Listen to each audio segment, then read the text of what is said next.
नमस्कार दोस्तों, स्वागत है आपका हमारे YouTube चैनल में। आज के इस वीडियो लेक्चर में हम पढ़ेंगे कंप्यूटर से रिलेटेड कुछ इंपॉर्टेंट क्वेश्चन को, जो कि आपके आने वाले यूके ट्रिपल एस सी के वीडियो बीपीटी और री एग्ज़ाम के लिए काफ़ी ज़्यादा महत्वपूर्ण है। और बाद में कोई भी अगर exam UK triple S C में होता है तो उन सभी के लिए सिलेबस पर आधारित कंप्यूटर के क्वेश्चन हैं, जो आपको आने वाले एग्ज़ाम में हेल्प करेंगे। तो वीडियो को आपको पूरा देखना है। टोटल हम सिलेबस में जितने भी आपके टॉपिक हैं उनसे रिलेटेड 300-400 क्वेश्चन इन 2-3 वीडियोस में हम इसको डिस्कस कर लेंगे। चैनल को सब्सक्राइब कर लीजिए आने वाली वीडियो के लिए। तो स्टार्ट करते हैं अपनी वीडियो को पहले क्वेश्चन के साथ। पहला क्वेश्चन है, निम्न में से सही इनकैप्सुलेशन ऑर्डर क्या है? तो देखिए, ये आपके सिलेबस में है। अगर आप अपना सिलेबस देखेंगे यूके ट्रिपल एस सी का स्नातक स्तरीय, तो उसमें आपको दिखेगा। तो इनकैप्सुलेशन होता है जब हम डेटा को भेजते हैं तो वो डिफरेंट लेयर से होकर गुजरता है। तो इस प्रश्न का सही जवाब है ऑप्शन नंबर बी। सबसे पहले आता है डेटा, फिर आता है सेगमेंट, फिर पैकेट, फिर फ्रेम, फिर आता है बिट। ठीक है, ये आपका इनकैप्सुलेशन का ऑर्डर होता है, सही आपको याद रखना है। देखिए, यहां पर अगर बात करें डेटा की, तो डेटा आता है एप्लीकेशन लेयर, सबसे पहले आती है हमारी एप्लीकेशन लेयर। इसके बाद ठीक है, सेगमेंट हमारा आता है ट्रांसपोर्ट लेयर में, आपने ओसाई मॉडल पढ़ा होगा उसमें। देखिए, फिर पैकेट आता है नेटवर्क लेयर में। फिर फ्रेम आता है डेटा लिंक लेयर, जिसमें मैक एड्रेस आता है। ठीक है, तो फ्रेम आता है डेटा लिंक लेयर में। इसके बाद बिट जो आता है आपका फिजिकल लेयर में आता है। बिट यानी कि 0-1 बाइनरी जो हमारे डिजिट होती है उसमें कन्वर्ट होता है। तो ठीक है, तो ये इनकैप्सुलेशन का ऑर्डर रहता है, ये आपको याद रखना है। इसको आप शॉर्ट में याद कर सकते हैं DSPFB। ठीक है, DSPFB आप याद रखेंगे तो ये आपको याद रहेगा। बढ़ते हैं आगे अगले प्रश्न की ओर। अगला प्रश्न है, क्वेश्चन नंबर 2 है, निम्न में से कौन सा प्रोटोकॉल वेब ब्राउजिंग के लिए उपयोग किया जाता है? तो इस प्रश्न का सही जवाब है HTTP। HTTP फुल फॉर्म क्या होती है? HTTP की फुल फॉर्म होती है हाइपर टेक्स्ट ट्रांसफर प्रोटोकॉल। ये क्या है? एक प्रोटोकॉल है। कौन सा प्रोटोकॉल है? वेब ब्राउजिंग प्रोटोकॉल है। जब आप वेब ब्राउजर ओपन करते हैं, क्रोम, एज या फायरफॉक्स, कोई भी आप वेब ब्राउजर ओपन करते हैं, तो वहां पर जो है आप देखते होंगे वेबसाइट, जब आप www लिखते हैं उससे पहले लिखा आता है HTTP और HTTPS। एक होता है HTTP, दूसरा होता है HTTPS। एस का मतलब होता है सिक्योर। ठीक है, HTTP क्या करता है? ये ब्राउजर जो क्लाइंट होता है और वेब सर्वर, उसके बीच में कम्युनिकेशन का काम करता है। ये आपको याद रखना है। ठीक है, तो वेब ब्राउजिंग प्रोटोकॉल कौन सा है? HTTP वेब ब्राउजिंग प्रोटोकॉल है। बाकी की बात करें तो FTP क्या है? ये फाइल ट्रांसफर प्रोटोकॉल है, फाइल ट्रांसफर प्रोटोकॉल। ठीक है, इसके बाद SMTP क्या है? SMTP आता है मेल के लिए, ईमेल भेजने के लिए काम आता है। ठीक है, इसको कहते हैं सिंपल मेल ट्रांसफर प्रोटोकॉल। कैसा protocol? Simple mail transfer protocol. ठीक है, इसके बाद TCP क्या है? TCP है ट्रांसमिशन कंट्रोल प्रोटोकॉल। ठीक है, ट्रांसपोर्ट लेयर में आता है TCP IP हम जो पढ़ते हैं, तो ट्रांसमिशन कंट्रोल प्रोटोकॉल TCP है। तो इस क्वेश्चन का आंसर है ऑप्शन नंबर सी। अगला प्रश्न है, निम्न में से कौन सा IP address loop back address है? तो लूप बैक एड्रेस कौन सा है? ये है ऑप्शन नंबर बी, 127.0.0.1। ठीक है, ये है लूप बैक एड्रेस। ठीक है, loop back address.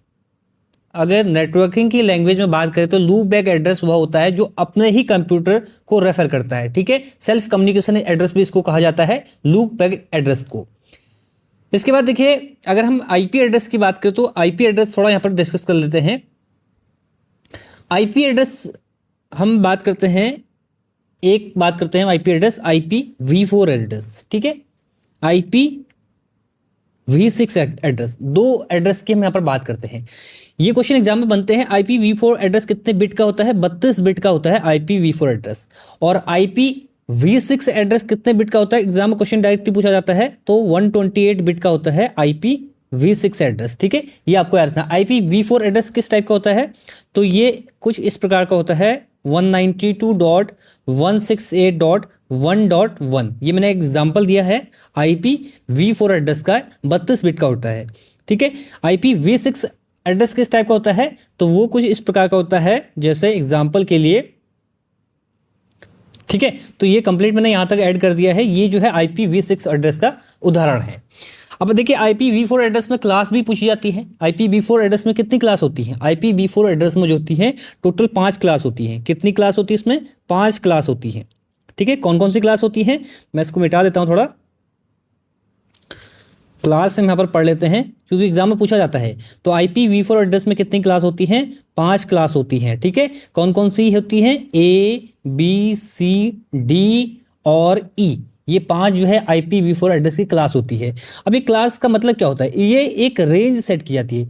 IPv4 address कहीं पर भी आपसे पूछा जाएगा तो उसकी एक रेंज होगी। जो ये 4 आपको डिजिट मिलते हैं डॉट के आगे पीछे, वो 0 से लेकर के 255 तक होगा। ठीक है, यानी कि कहीं पर लिखा है 13.10.155.10, तो ये एक IPv4 एड्रेस है। लेकिन कहीं पर लिखा है 13.10.266.10, तो ये एक IPv4 एड्रेस नहीं है, ये किसी भी क्लास में नहीं आता है। ठीक है, तो ये आपको याद रखना है। IPv4 में एक क्लास जो होती है इसकी रेंज होती है 1 से लेकर के 126 तक।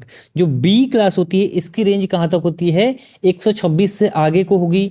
126 से आगे 127, 127 की अभी हमने बात की, ये लूप बैक एड्रेस होता है 127 वाला। तो 128 से स्टार्ट होगा, 128 से लेकर के 191 तक। ठीक है, 191 तक। इसके बाद जो C क्लास होगी वो 192 से लेकर के कहाँ तक होगी? 223 तक। ठीक है, इसके बाद जो D क्लास होगी वो कहाँ तक होगी? D क्लास होगी 224 से लेकर के कहाँ तक होगी? 239 तक। और जो E क्लास है वो होगी आपका 240 से लेकर के 255 तक। ठीक है, तो ये IPv4 एड्रेस की क्लासेस है, ये उनकी रेंज है, आपको याद रखना है। बढ़ते हैं आगे। अगला प्रश्न है, एक यूजर को बैंक की ओर से एक ईमेल आता है जिसमें लिखा है आपका अकाउंट बंद हो गया है, आपका अकाउंट बंद हो चुका है, तुरंत लॉगिन करें, और एक लिंक दिया गया है। यूजर लिंक पर क्लिक करता है और अपनी जानकारी डाल देता है। तो ये किस प्रकार का अटैक है? तो ये किस प्रकार का अटैक है? ये है फिशिंग। ऑप्शन नंबर 20 का सही जवाब है। अब देखिए फिशिंग क्या होता है? कहीं पर भी आप जैसे किसी भी फेक लिंक पर आप क्लिक करते हैं, फेक आपका कोई वेबसाइट है, उसका डुप्लीकेट है कि फेक वेबसाइट है, उसको आप ओपन करते हैं, वहां से आपका डेटा हैक होता है। फिशिंग एक साइबर अटैक की कैटेगरी में आता है। ठीक है, साइबर अटैक भी आपके सिलेबस में है। और फिशिंग एक वर्ड है साइबर सिक्योरिटी का। फिशिंग में क्या आता है? Fake email IDs, fake website, fake link, जिस पर आप क्लिक करते हैं आपका डेटा, जो बैंक की डिटेल है, पासवर्ड है, वो सब जो है हैक हो जाता है, तो वो फिशिंग के अंडर आता है। ठीक है, तो फिशिंग साइबर अटैक से रिलेटेड टर्म है, आपको याद रखनी है। बाकी जो अदर टर्म है स्पूफिंग आता है आइडेंटिटी फेक। ठीक है, फेक आइडेंटिटी के लिए जो है यूज होता है वर्ड स्पूफिंग। स्नाइपिंग होता है जो नेटवर्क डेटा होता है उसमें सिक्योरिटी जब जो ब्रीच होती है, सिक्योरिटी कैप्चर हो जाती है, तो उसको स्नाइपिंग कहते हैं। और डॉस अटैक आता है सर्वर में जब ओवरलोड हो जाता है, सर्वर बंद हो जाता है, तो उसको डॉस अटैक कहते हैं। ठीक है, तो ये वर्ड आपको याद रखने हैं। नेक्स्ट क्वेश्चन देखिए, अभी हमने डिस्कस किया था, आपको आंसर इसका देना है। क्लास B आईपी एड्रेस की रेंज क्या होती है? अभी हमने आपको बताया था कि 5 रेंज होती है आईपी एड्रेस की। ठीक है, ABCDE। तो क्लास B यहाँ पर पूछा है, तो हमने आपको बताया था कि क्लास A कहाँ से कहाँ तक होता है। ए हमने बात की 0 से लेकर के 126 तक, और इसके बाद हमने बात की थी 127 की, जो कि लूप बैक होता है एड्रेस। उसके बाद हमने बात की थी क्लास B की। क्लास B स्टार्ट होता है कहाँ से? 128 से 191 तक जो है क्लास B की रेंज आती है। ऑप्शन नंबर B इसका सही जवाब है। ठीक है, क्लास B की रेंज क्या है? 128 से लेकर के 191 तक, ये आपको याद रखना है। अगला प्रश्न है, क्वेश्चन नंबर 6 है, माइक्रोसॉफ्ट एक्सेल में फिल्टर लगाने या हटाने के लिए सही शॉर्टकट कुंजी क्या है? तो माइक्रोसॉफ्ट एक्सेल में जब हम फिल्टर लगाते हैं उसके लिए सही शॉर्टकट की है option number D, control plus alt plus L। जब हम इसको टाइप करते हैं तो जो माइक्रोसॉफ्ट एक्सेल में जो भी सीट है आपकी उसमें फिल्टर लग जाता है, और इसी को टाइप करने के बाद फिल्टर आप हटा भी सकते हैं। आप मैनुअली में डेटा में जाके फिल्टर मैनुअली भी लगा सकते हैं, लेकिन शॉर्टकट की का जब आप प्रयोग करते हैं तो ये शॉर्टकट की आपको याद रखना है, कंट्रोल ऑल्ट L। इससे आप माइक्रोसॉफ्ट एक्सेल में फिल्टर लगा सकते हैं। अगर बात करें कंट्रोल F की तो ये फाइंड करने के लिए शॉर्टकट की है। ऑल्ट P की बात करें तो ये पेज लेआउट टैब के लिए है। और कंट्रोल शिफ्ट V की बात करें तो ये स्पेशल पेस्ट करने के लिए यूज किया जाता है। बढ़ते हैं आगे अगले प्रश्न की ओर। अगला प्रश्न है हमारा, इनमें से कौन सा डिवाइस या कंपोनेंट OSI की फिजिकल लेयर पर काम करता है। देखिए OSI मॉडल आपके सिलेबस में है, ये आपको अच्छे से पढ़ लेना है। इसमें कितनी लेयर हैं, किस लेयर में क्या क्या आता है, तो ये आपको पढ़ना है। तो इसका सही जवाब है ऑप्शन में बी, हब और रिपीटर्स। ये जो है OSI मॉडल जो है हमारा उसके फिजिकल लेयर पे काम करता है। OSI मॉडल की बात करें तो OSI मॉडल इसमें कितनी लेयर होती हैं, टोटल होती है इसमें 7 लेयर। ठीक है, सबसे जो ऊपर की लेयर होती है, 7th जो लेयर होती है उसको कहते हैं हम एप्लीकेशन लेयर। ठीक है, एप्लीकेशन लेयर, एप्लीकेशन लेयर। इसमें क्या आता है, एप्लीकेशन लेयर का एग्जाम्पल क्या क्या है, एग्जाम में पूछा गया है प्रीवियस ईयर में भी। जैसे आता है HTTP, FTP और SMTP, ये प्रोटोकॉल हैं, ये आते हैं एप्लीकेशन लेयर में, एप्लीकेशन लेयर के पार्ट हैं। उसके बाद जो 6 नंबर का प्रोटोकॉल लेयर है वो है प्रेजेंटेशन लेयर। ठीक है, प्रेजेंटेशन लेयर। प्रेजेंटेशन लेयर में क्या आता है, प्रेजेंटेशन लेयर में आता है डेटा का इंक्रिप्शन डिक्रिप्शन। ठीक है, इंक्रिप्शन और डिक्रिप्शन इसमें आता है, इंक्रिप्शन और डिक्रिप्शन, ये आपको याद रखना है। इसके बाद जो 5th नंबर की लेयर हमारी वो है session layer, session layer. Session layer में क्या होता है, सेशन लेयर में जो होता है आपका जो कनेक्शन है वो कंट्रोल किया जाता है। सेशन लेयर क्या करती है, कनेक्शन कंट्रोल का काम करती है। ठीक है, कनेक्शन कंट्रोल। इसके बाद जो 4th नंबर की लेयर है ये काफी महत्वपूर्ण लेयर है, इसको कहते हैं transport layer, transport layer. Transport layer में क्या होता है, ट्रांसपोर्ट लेयर में क्या होता है, जो डेटा है उसकी डिलीवरी होती है रिलायबल। इसके लिए हम 2 पोर्ट का यूज करते हैं, TCP और UDP, ये इसमें आते हैं, याद रखना। TCP UDP किस में आते हैं, ये आते हैं ट्रांसपोर्ट लेयर में। दोनों प्रोटोकॉल हैं, जो है ये ट्रांसमिशन कंट्रोल प्रोटोकॉल होता है TCP, और UDP की बात करें ये थोड़ा फास्ट होता है बट अनरिलायबल होता है। इसके बाद जो 3rd लेयर है वो नेटवर्क लेयर है, नेटवर्क लेयर है। नेटवर्क लेयर में क्या आते हैं हमारे, नेटवर्क लेयर में आते हैं राउटिंग, राउटिंग और IP एड्रेसिंग। ठीक है, IP एड्रेस नेटवर्क लेयर में आते हैं। इसके बाद हम बात करें तो नेक्स्ट जो लेयर होती है हमारी कौन सी होती है, सेकेंड लेयर जो होती है डेटा लिंक लेयर होती है, data link layer. Data link layer में क्या आ जाता है, स्विच आता है, स्विच किस में आता है, डेटा लिंक लेयर में। जो फर्स्ट लेयर हमारी होती है उसको हम कहते हैं physical layer, physical layer. Physical layer में क्या आता है, जब हमने अभी बात की, हब और रिपीटर, हब एंड रिपीटर। तो ये हमारा OSI मॉडल है। OSI मॉडल आपको अच्छे से आना चाहिए। ठीक है,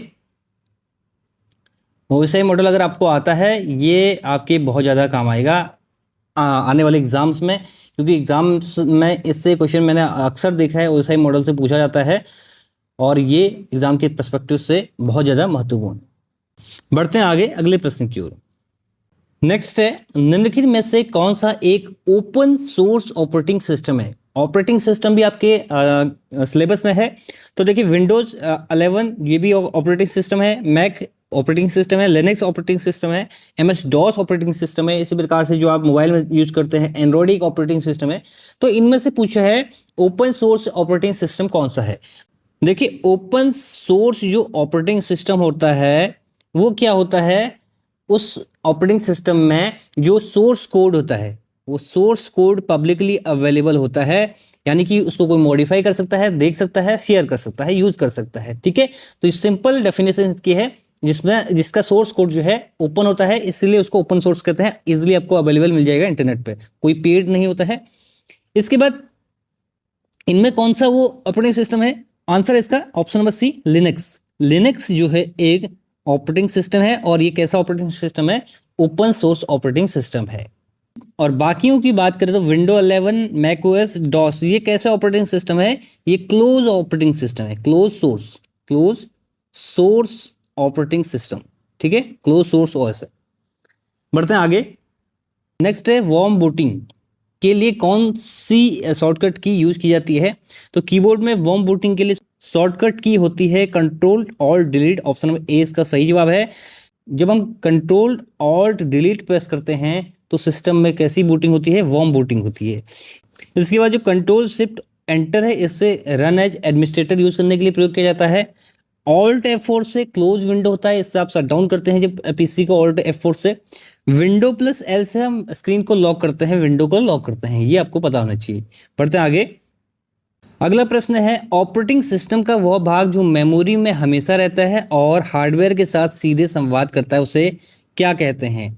तो उसे कहते हैं कर्नेल, ऑप्शन में 20 का सही जवाब है। देखिए ये ऑपरेटिंग सिस्टम का जो है काफ़ी महत्वपूर्ण पार्ट होता है, कोर होता है, उसका एक दिल होता है जो क्या काम करता है, मेमोरी में हमेशा रहता है। और दूसरा ये हार्डवेयर जो होता है, देखिए ऑपरेटिंग सिस्टम है तो वो हार्डवेयर से ही वो रन होगा, तो हार्डवेयर के साथ जो कनेक्शन बनाता है, डायरेक्ट कनेक्शन जिसका होता है वो होता है कर्नेल का। ऑप्शन नंबर 20 का सही जवाब है।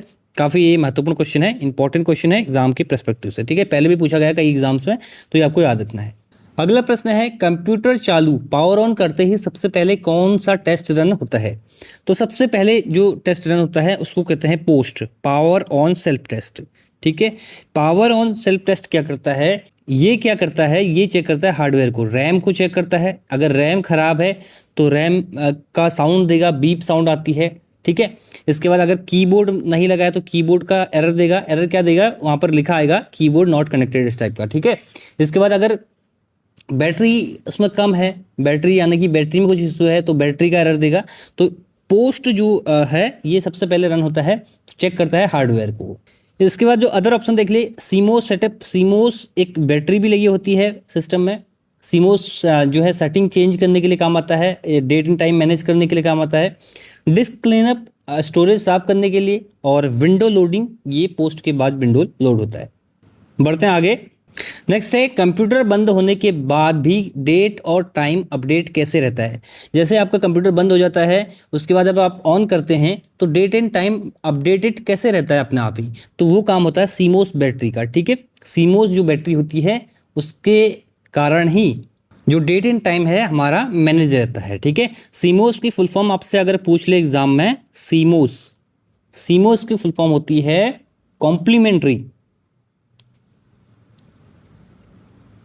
कॉम्प्लीमेंट्री मेटल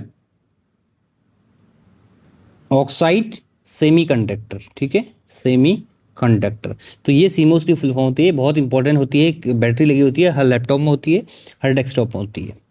नेक्स्ट है बायोस का सबसे मुख्य कार्य क्या है? तो बायोस क्या काम करता है? बायोस एक बहुत ही महत्वपूर्ण अंग है किसी भी लैपटॉप डेस्कटॉप का। तो ये काम करता है हार्डवेयर को शुरू करना और ऑपरेटिंग सिस्टम को लोड करना, ठीक है। ये काम बूटिंग का जो काम होता है वो बायोस का काम होता है।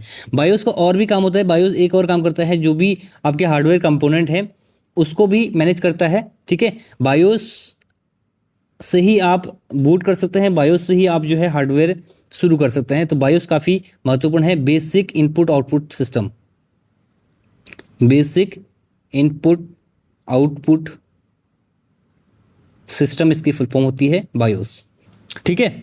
आपके सिस्टम में कई बार आपने देखा होगा कुछ जैसे आपके पास एक लैपटॉप है उसमें कीबोर्ड काम नहीं कर रहा है, टेम्परेरी उसमें इशू आया कीबोर्ड का, माउस का, स्पीकर का। एक तो हम ड्राइवर उसमें डालते हैं, ठीक है, ड्राइवर डालते हैं। दूसरा हम उसको उसमें एक बायोस भी अपडेट करते हैं, बायोस फ्लैश हम करते हैं, बायोस फर्मवेयर जिसको हम कहते हैं, तो वो भी उसके नए नए वर्जन आते हैं तो वो अपडेट करना पड़ता है। जो वहाँ पर जो हार्डवेयर है उससे रिलेशन बनाने का काम भी जो है बायोस करता है। नेक्स्ट क्वेश्चन है कैश मेमोरी का मुख्य उद्देश्य होता है? तो कैश मेमोरी देखिए सीपीयू में काफ़ी महत्वपूर्ण काम करती है। ये जो सीपीयू होता है हमारा सेंट्रल प्रोसेसिंग यूनिट, सीपीयू यानी कि जो चिप होती है वो सीपीयू, ठीक है, चिप इसमें जो लगती है उसका, और मेन मेमोरी में कौन क्या क्या आता है? रैम, जिससे मेन मेमोरी में आता है। तो रैम और सीपीयू के बीच में जो स्पीड का कॉम्बिनेशन है उसको मैनेज करने का काम कौन करता है? कैश मेमोरी, ठीक है। कैश मेमोरी जो है रैम और सीपीयू के मध्य स्पीड को मैनेज करता है, स्पीड को बढ़ाता है, क्योंकि देखिए सीपीयू तो काफ़ी फास्ट होता है पर रैम कंपैरेटिवली स्लो होता है। इसके बीच के बफर का काम कौन करता है? कैश मेमोरी करता है। ये आपको याद होना चाहिए, ये क्वेश्चन एग्जाम में पहले पूछा जा चुका है। तो कैश मेमोरी क्या होता है? वो मेन मेमोरी यानी कि रैम और सीपीयू के मध्य बफर का काम करता है। ठीक है, जो डिले है उसको कम करता है उन दोनों के बीच में, क्योंकि एक फास्ट होती है एक स्लो है, तो दोनों के बीच में जो डिले है उसको कम करने का काम करेगा कैश मेमोरी। अगला प्रश्न है, प्राइमरी मेमोरी को किस नाम से भी जाना जाता है? तो प्राइमरी मेमोरी क्या होती है हमारी? प्राइमरी मेमोरी है हमारी मेन मेमोरी होती है। ठीक है, प्राइमरी मेमोरी, यहां पर देखिए मेमोरी की अगर बात करें तो एक हमारी होती है प्राइमरी मेमोरी,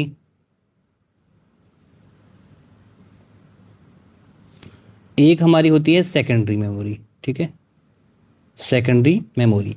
प्राइमरी मेमोरी में क्या कहते हैं? इसको हम कहते हैं मेन मेमोरी। मेन मेमोरी, इसमें आता क्या क्या है? इसमें आता है रैम, इसमें आता है रोम। ठीक है, रैम रोम उसके भी अलग अलग पार्ट होते हैं, वो भी आपको बाद में हम पढ़ेंगे इसके बारे में भी। और सेकेंडरी मेमोरी क्या आता है? सेकेंडरी मेमोरी में जैसे आता है आपका हार्ड डिस्क, हार्ड डिस्क आपका यूएसबी, कोई भी आपका पेन ड्राइव हो सकता है, सीडी हो सकता है। ठीक है, ये सेकेंडरी मेमोरी का पार्ट है। तो प्राइमरी मेमोरी को ही हम मेन मेमोरी कहते हैं। इसमें आता है रैम और रोम। ठीक है, random access memory, read only memory, ये प्राइमरी मेमोरी का पार्ट है। बढ़ते हैं आगे अगले प्रश्न की ओर। नेक्स्ट है क्वेश्चन नंबर 16 है, रैम की सबसे महत्वपूर्ण विशेषता क्या है? रैम जो आप हमारी होती है वो होती है वॉलेटाइल मेमोरी। अब वॉलेटाइल क्यों होती है? देखिए रैम एक वॉलेटाइल मेमोरी इसलिए होती है, जैसे आपका सिस्टम ऑन है, लाइट जाती है, जो उसमें प्रोग्राम ओपन होते हैं तो वो अपने आप क्लोज हो जाते हैं। ठीक है, तो उसमें वॉलेटिली होती है। अगर वॉलेटाइल नहीं होती है तो वो प्रोग्राम आपके सारे सेव रहते हैं लाइट जाने के बाद भी। ठीक है, तो कंप्यूटर जैसे ही ऑन होता है पावर ऑफ के बाद, तो जो डेटा है वो आपका डिलीट हो जाता है, इसलिए इसको वॉलेटाइल मेमोरी कहते हैं। इसको वॉलेटाइल मेमोरी कहते हैं। ये शॉर्ट, इसका जो फुल फॉर्म होता है वो होता है random access memory, access memory. इसके बाद एक दूसरी जो प्राइमरी मेमोरी में आप पार्ट होता है रोम। रोम को कहते हैं read only memory. Read only memory जो होती है, इसमें ये वोलेटाइल नहीं होती है, नॉन वोलेटाइल होती है। ठीक है, परमानेंट मेमोरीज को हम कह सकते हैं। पावर ऑफ होने पर डाटा का आपका लॉस नहीं होता है, जो आपका डेटा है वो बायोस में स्टोर रहता है, और यही जो है हमारी इसकी खासियत होती है रोम की। और इसके अलावा इनसे आपको ये भी याद रखना है, रैम के पार्ट पूछ लिए जाते हैं कौन कौन से टाइप का होता है। तो रैम जो होता है आपका, एक होता है एस रैम, दूसरा आपका होता है डी रैम। एस रैम को कहते हैं स्टैटिक, स्टैटिक रैम होता है जो फास्ट होती है, कैश मेमोरी यूज करती है, स्टैटिक रैम होता है। और जो आपका डी रैम है, डायनेमिक रैम है, वो थोड़ा स्लो होता है। इसके बाद बात करें अगर रोम की, तो रोम के टाइप आपको आपने पढ़े भी होंगे पहले। रोम, एक रोम होता है पी रोम, ठीक है, प्रोग्रामेबल रोम। दूसरा आपको होता है ईपी रोम, ईपी रोम, ईपी रोम को क्या कहते हैं? इरेजेबल रोम। ठीक है, इरेजेबल रोम। तीसरा होता है ईईपी रोम, इलेक्ट्रिकल इरेजेबल रोम। ठीक है, चौथा आपका फ्लैश रोम, फोर्थ आपका फ्लैश रोम। वैसे आपका मेनली तीन ही प्रकार के रोम होते हैं, चौथा भी याद कर लीजिए फ्लैश रोम, ये एडवांस वर्जन होता है। ठीक है, तो ये आपको याद रखना है। बाकी रैम में अलग अलग प्रकार के अभी रैम होते हैं। अभी जो करंट में रैम चल रहा है वो DDR5 चल रहा है, DDR5। इससे पहले DDR3, अभी जो पुराना सिस्टम है उसमें DDR3 और DDR4 चलता है। उससे प्रीवियस में जाते तो DDR1, DDR2, वो सिस्टम अभी बंद हो चुके हैं। तो DDR5 करंट में जो करंट लेटेस्ट रैम है वो DDR5 रैम है। ठीक है, इनकी अलग अलग RPM होती है, वो आपको डिटेल में नहीं जाना है। बढ़ते हैं आगे। नेक्स्ट क्वेश्चन है, रोम का मुख्य उपयोग। अभी हमने बात कर ली है इसके बारे में। ऑप्शन नंबर सी इसका सही जवाब है। परमानेंट स्टोरेज होता है, परमानेंट इंस्ट्रक्शन स्टोर करना इसका काम होता है रोम, रीड ओनली मेमोरी का। अगला प्रश्न है, निम्न में से कौन सा सिस्टम सॉफ्टवेयर का उदाहरण है? काफी अच्छा क्वेश्चन है, सिस्टम सॉफ्टवेयर का कौन सा उदाहरण है? तो सही जवाब है option number B, window operating system. देखिए दो प्रकार के सॉफ्टवेयर होते हैं, सॉफ्टवेयर एक होता है सिस्टम सॉफ्टवेयर, दूसरा होता है application software. Application. System software में हमने बात की, जैसे विंडो जो है ये सिस्टम सॉफ्टवेयर है, लिनक्स जो है ये सिस्टम सॉफ्टवेयर है, ठीक है। इसके बाद जो अदर जो सॉफ्टवेयर, अदर जो ओएस हैं वो सारे सिस्टम सॉफ्टवेयर हैं। एप्लीकेशन सॉफ्टवेयर में क्या आता है, जैसे हमारा एमएस वर्ड, एमएस वर्ड क्या एक एप्लीकेशन है, एप्लीकेशन सॉफ्टवेयर का एक पार्ट है। जैसे VLC media player, Google Chrome, ये सारे एप्लीकेशन सॉफ्टवेयर हैं। अगला प्रश्न है, ये थोड़ा अगर वैसे देखा जाए तो इजी क्वेश्चन है, अगर आपको आता है तो आपने पढ़ा है, लेकिन आपको कैलकुलेशन इसमें थोड़ी करनी पड़ेगी। एक फाइल का साइज 2 KB है, यह कुल कितने बिट्स का है। थोड़ा आप इसमें कंफ्यूज हो सकते हैं, थोड़ा आप कैलकुलेशन में आपका मिसमैच हो सकता है। अगर आपने अच्छे से पढ़ा है, आपको अच्छे से बिट बाइट और GB MB का आपको पता है, तो आप इसको कर लेंगे आराम से, ठीक है। तो देखिए 1 KB में कितने बाइट होते हैं, 1 KB में कितने बाइट होते हैं, 1 KB में होते हैं 1024 बाइट। तो 2 KB यहाँ पर पूछा है, 2 KB बराबर कितना होगा, 2048 बाइट। अब यहाँ पर देखिए, अगर हम बात करें एक जो बाइट होता है उसमें कितने बिट होते हैं, उसमें 8 बिट होते हैं, ठीक है। तो यहाँ पर हमसे पूछा है 2 KB में कितने बिट होंगे, तो 2 KB में जो है आपका 8 गुणा 2400 2048 बिट होंगे। ये कैलकुलेशन करेंगे कितना हो जाएगा, 16,384 बिट। ऑप्शन नंबर 20 का सही जवाब है, 16,384 बिट होंगे 2 KB के फाइल में। ये आपको अच्छे से पढ़ना है, 1 KB में कितना बाइट होता है, 1 MB में कितना KB होता है, 1 GB में कितना MB होता है, ये आपको याद होना चाहिए। नेक्स्ट क्वेश्चन है हमारा, MS वर्ड में कंट्रोल शिफ्ट के साथ ये जो एरो की हम यूज करते हैं का उपयोग किसके लिए किया जाता है, ठीक है। तो ये क्लोज वाला ब्रैकेट जो होता है ये किया जाता है फॉन्ट साइज को बढ़ाने के लिए। देखिए कंट्रोल प्लस शिफ्ट प्लस ये ब्रैकेट क्लोज वाला, ठीक है। तो यहाँ पर ये जब हम प्रेस करेंगे किसी भी टेक्स्ट को सेलेक्ट करके, तो उसका साइज जो है इंक्रीज होगा, साइज बढ़ेगा। इसी के साथ अगर हम कंट्रोल प्लस शिफ्ट के साथ ये वाला एरो यूज करेंगे ओपन वाला, तो उसका साइज जो होगा माइनस होगा। तो आपको ये रखना है, अगर ये क्लोज है तो बढ़ेगा, अगर ये ओपन है तो घटेगा, ठीक है। ऑप्शन नंबर सी इस प्रश्न का सही जवाब है। तो इसमें हमने 20 प्रश्न यहाँ पर डिस्कस किए, 20 के साथ हमने काफ़ी अच्छा डिस्कशन भी किया। तो ऐसे ही हम कंप्यूटर के टोटल 150 क्वेश्चन, इसमें लगभग 150 से 200 क्वेश्चन इस 4-5 वीडियो की सीरीज में डिस्कस करेंगे। उससे आपका पूरा जो कंप्यूटर है, जो सिलेबस में आपका कंप्यूटर है, वो पूरा आपका कवर हो जाएगा और सारे रिलेवेंट क्वेश्चन है एग्जाम के पर्सपेक्टिव से। तो आप हमारे चैनल को सब्सक्राइब कर लीजिए और नोटिफिकेशन बेल को भी ऑन कर लीजिए आने वाली वीडियो की नोटिफिकेशन के लिए। तो ये इस वीडियो का and, thanks for watching and God bless you all.